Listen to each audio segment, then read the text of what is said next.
नमस्कार। मैं आयुर्वेदाचार्य सुरेंद्र कुमार शुक्ला। आयुर्वेद से आरोग्य में आपका स्वागत है। दोस्तों, हम सभी जानते हैं कि आयुर्वेद सदियों से हमारे जीवन का एक अहम हिस्सा रहा है और आयुर्वेद जीवन को संतुलित ढंग से जीने में हमारी मदद भी करता है।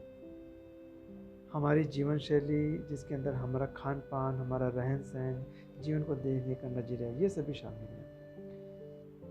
यूँ तो आयुर्वेद हमारे पूरे शरीर और मन को एवं परिवेश को संतुलित और स्वस्थ रखता है, लेकिन मैं आज आपको आयुर्वेद और दंत चिकित्सा के बारे में बताऊंगा। मित्रों, हजारों साल से हमारे यहाँ आयुर्वेद के माध्यम से दंत चिकित्सा की जा रही है।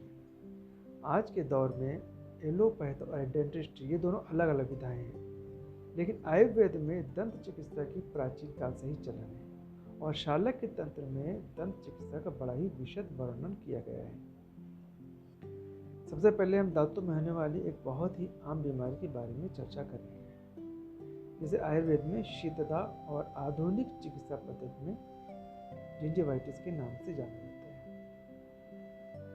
जिंजाइवल ब्लीडिंग अर्थात मसूड़ों से खून आना। जिंजिवाइटिस अर्थात शीतता का प्रारंभिक लक्षण है और जिंजिवाइटिस का ही अगला चरण है पायोरिया, जिसे हम पेरियोडोंटाइटिस के नाम से भी जानते हैं। पायरिया वैसे तो एक कष्टकारक बीमारी है, मगर हालांकि इससे जीवन को कोई खतरा नहीं है, लेकिन इससे और भी बहुत सारे गंभीर परिणाम हो सकते हैं, जिससे जीवन को खतरा हो सकता है। इस बीमारी के लिए आयुर्वेद में कहा गया है कि स्त्रवंती पुयरुद्रम चला दंत भवंती च दंत वेष्ट सविज्ञेयो दुष्ट शोणित सज भवाः। मतलब कि मसूड़ों से खून आ रहा हो, मवाद बन रहा हो अथवा दांत हिलने लगे हो, तो यकीन मानिए आप पायरिया से ग्रसित हैं। और पायरिया न केवल आपके दांतों के लिए नुकसानदेह है, बल्कि आपके पूरे शरीर के लिए भी खतरनाक हो सकता है। वैसे तो पायरिया के इलाज के लिए आजकल डेंटल प्रोफेशनल्स होते हैं। खासकर पायरिया के लिए आप डेंटल हाइजीनिस्ट की मदद ले सकते हैं। ये पायरिया के इलाज के लिए बहुत ही एक्सपर्ट होते हैं।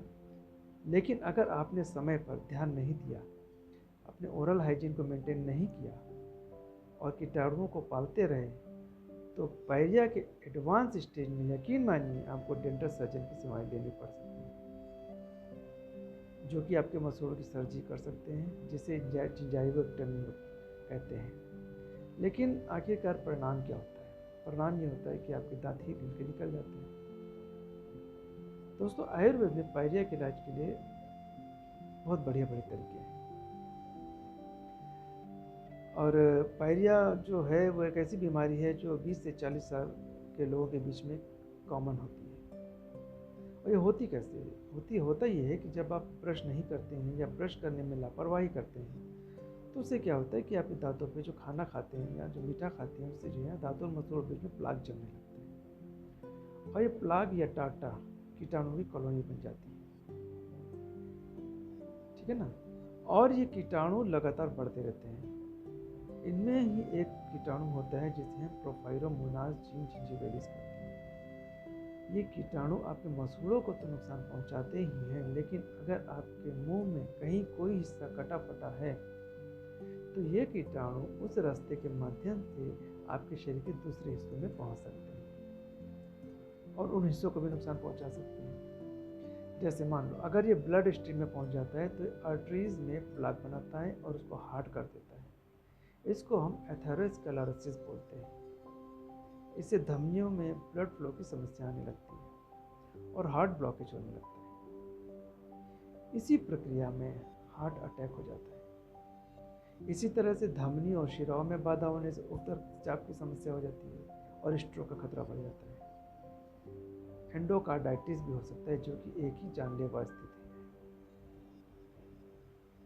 और इससे न केवल हार्ट, न केवल आपका हृदय, बल्कि आपके फेफड़ों में न्यूमोनिया, गर्भवती औरतों में लो बर्थ वेट, डायबिटीज जैसी बीमारियां, ब्रेन और किडनी पे भी प्रॉब्लम हो सकती है।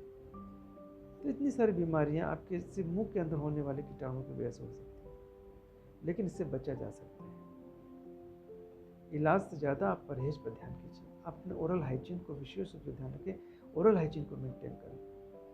रेशेदार भोज्य पदार्थों का ज़्यादा से ज़्यादा प्रयोग करें। मैदे का प्रयोग ना करें, क्योंकि मैदे में चिपचिपाहट होती है और दांतों मसूड़ों में प्लाक बनने के लिए मैदा बहुत ही ज़्यादा रोल निभाता है।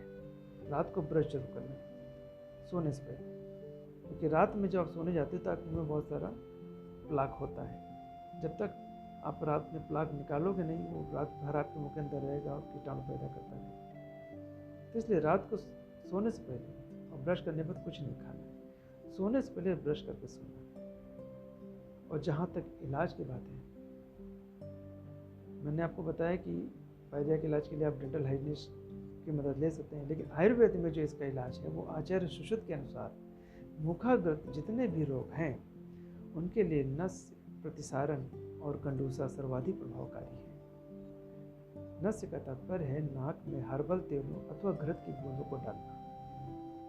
ये पायरिया में सर्वाधिक प्रयोग है। यहाँ पे आप त्रिफलादि घृत का नस्य ले सकते हैं।